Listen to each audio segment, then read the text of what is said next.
Terima kasih pemirsa, Anda masih bersama kami di Halo Indonesia. Jika di segmen sebelumnya kita telah membahas seputar cuaca ekstrim yang akan terjadi pada bulan September di Pulau Jawa, tepatnya di Jakarta. Dan pada segmen ini kami akan membahas langkah apa saja yang harus dilakukan pemerintah, BNPB, dan masyarakat luas untuk mencegah atau mengurangi dampak buruk jika terjadi bencana banjir dan tanah longsor. Kita akan berdiskusi langsung bersama Mas Nirwono Yoga selaku pengamat tata kota. Selamat siang Mas Yoga, apa kabar? Selamat siang Mas Indro, kabar baik, semoga sehat selalu. Amin, amin. Kita langsung saja berdiskusi mengenai Ya, topik kita ini, Mas. Menarik sekali. Biasanya setiap akhir atau awal tahun ini DKI Jakarta selalu langganan banjir, Mas Yoga.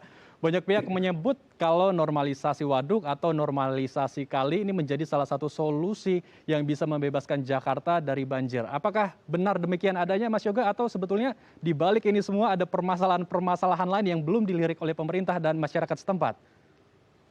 ya, secara umum hal ini terjadi karena persoalan tata ruang kota Jakarta sebenarnya Mas Indro. Ya, tapi ini juga sebenarnya terjadi di beberapa kota yang kalau tadi di berita sebelumnya ini kan banyak kota-kota yang terdampak banjir ya.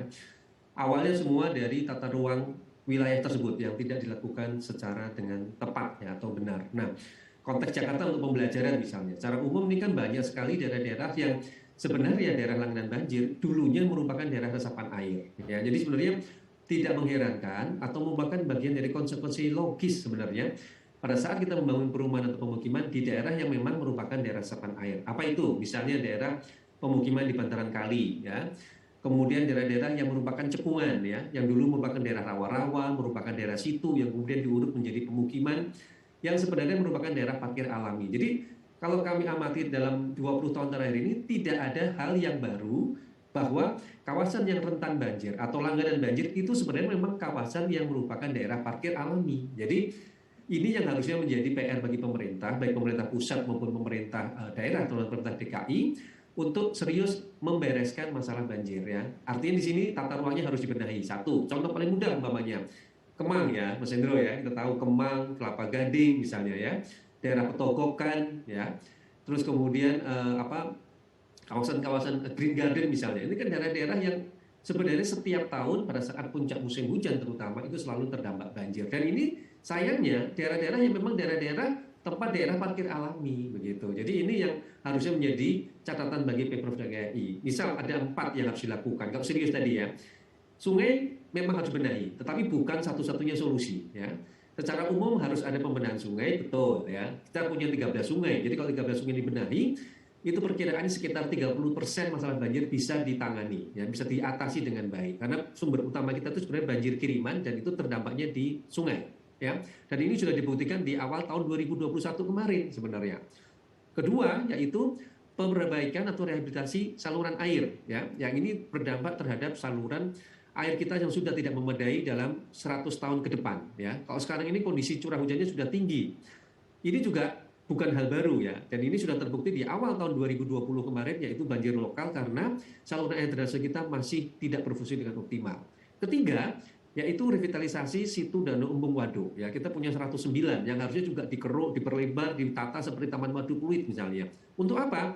Untuk menampung luapan air dari sungai tadi. Jadi kita punya tempat-tempat parkir alami. Karena contoh misalnya, kalau untuk daerah pusat sampai dengan ke daerah Jakarta Utara, itu air sudah tidak bisa meresap ya, karena ketinggian air dan daratan itu lebih tinggi ke permukaan laut daripada daratan. Sehingga yang dibutuhkan bukan waduk untuk resapan, tapi waduk-waduk untuk menampung air. Di sinilah tujuannya untuk menampung air waduk hujan maupun juga waduk luapan dari air sungai tadi. Ketiga, yang keempat tentu adalah tetap mempertahankan bahkan memperbanyak daerah-daerah resapan air berupa ruang terbuka hijau, terutama untuk pusat ke daerah selatan, ya, mulai dari Jakarta Pusat, Jakarta Selatan, ke Depok dan seterusnya dengan ke arah Bogor.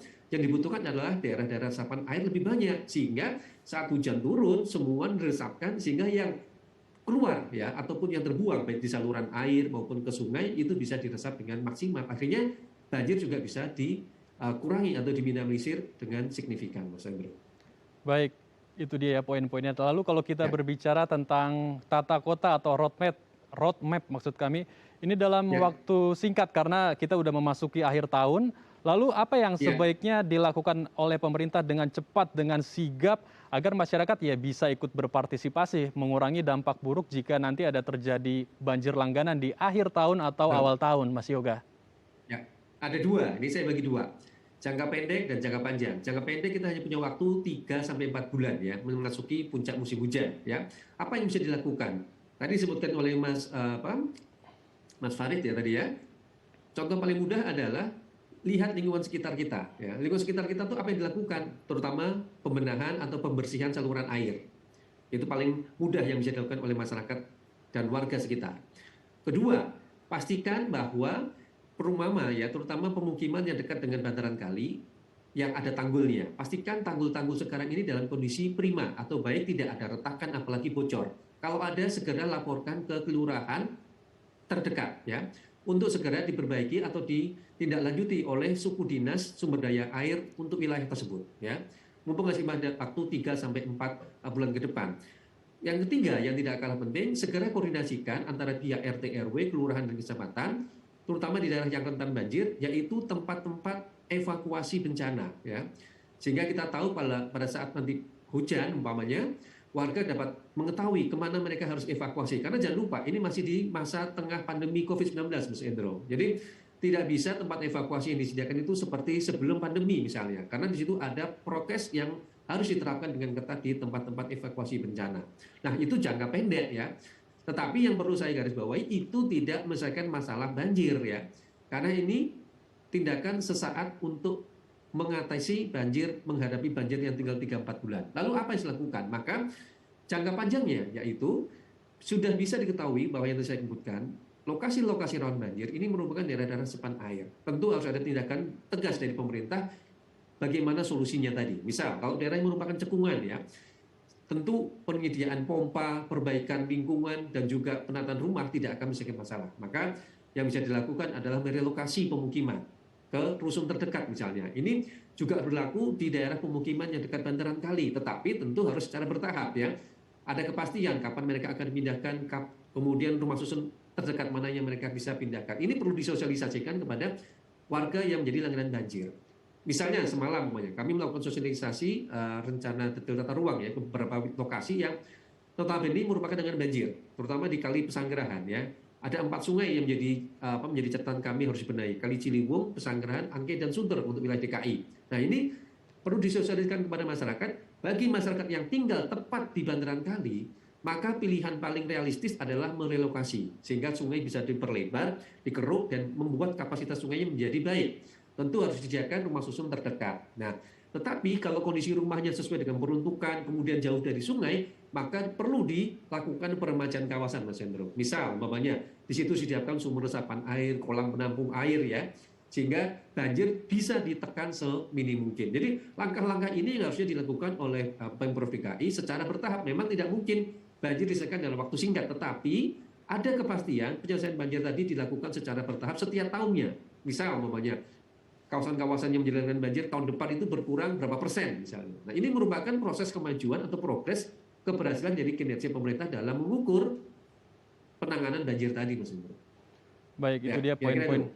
poin-poin pentingnya ya, normalisasi waduk dan Ya, juga memindahkan warga yang tinggal di bantaran-bantaran kali. Itu yang menjadi PR besar juga iya, pemerintah agar serapan dari air juga bisa lebih maksimal gitu di kali ataupun waduk. betul.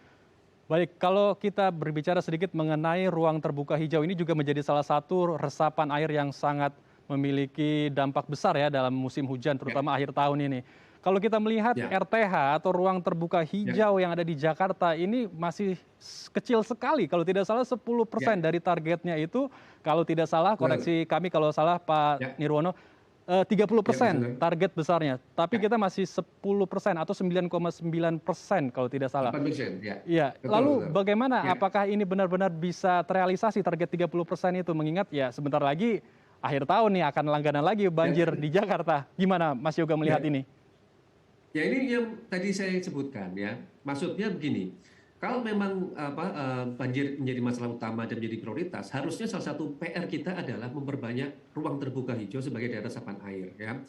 Dan kalau kita tadi bicara bahwa masih 10%, berarti masih punya utang 20%, maka harusnya ada program yang strategis ya. dalam 10 tahun atau dalam 20 tahun ke depan kita sanggup menambah ruang terbuka hijau secara signifikan. Misalnya kalau tadi bicara masih ada sisa 20%, maka berani nggak kita menatakan 1 tahun 1% misalnya. Nah, 1% setiap tahun itu dari mana saja? Ya, dari catatan studi kami dari Citra Satelit misalnya, kita tuh masih punya potensi, Mas Hendro, 14 sampai 16 potensi ruang terbuka hijau. Yang kalau ini dioptimalkan akan menambah ruang terbuka hijau secara signifikan. Mana saja? Satu ya, yang tadi saya katakan. Yang pertama kita punya 13 sungai utama di DKI yang kalau ini di kiri kanannya dilebarkan menjadi bantaran sungai, ini akan menambah jalur hijau untuk ruang terbuka hijau kota. Satu. Kedua, kita punya juga 109 tadi ya, 109 situ danau umum waduk yang tersebar di wilayah DKI. Ini belum ditambah dengan 20 waduk baru yang akan dibangun sampai dengan tahun 2030. Kalau ini ditata seperti Taman Waduk Pluit, maka kita mendapat dua keuntungan. Satu, mendapatkan waduk yang siap untuk mengatasi banjir. Kedua, akan ada penambahan ruang terbuka hijau baru di sekitar situ danau embung waduk tadi. Ini juga signifikan penambahannya kalau kita bicara 109 lebih. Yang ketiga yang tidak kalah penting yaitu banyak ruang-ruang di Jakarta yang tidak teroptimalkan dengan baik. Contohnya apa?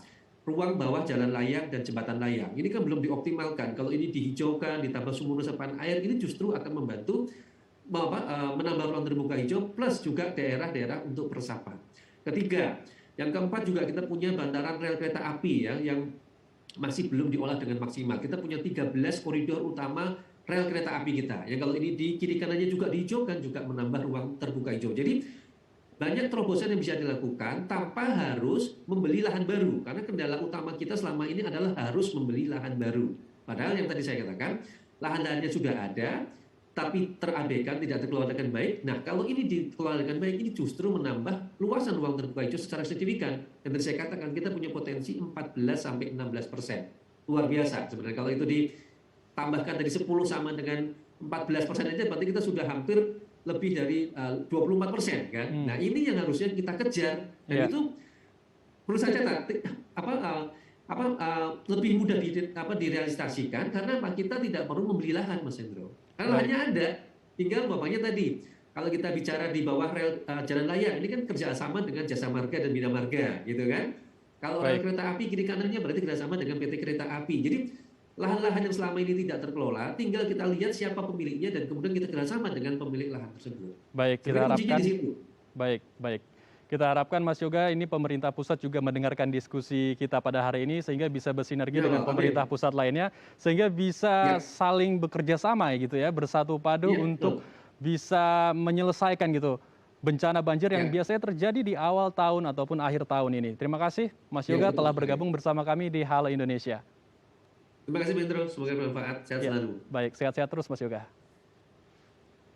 Baik pemirsa, usai jeda kami akan menghadirkan informasi menarik dan inspiratif lainnya. Tetap bersama kami di Halo Indonesia.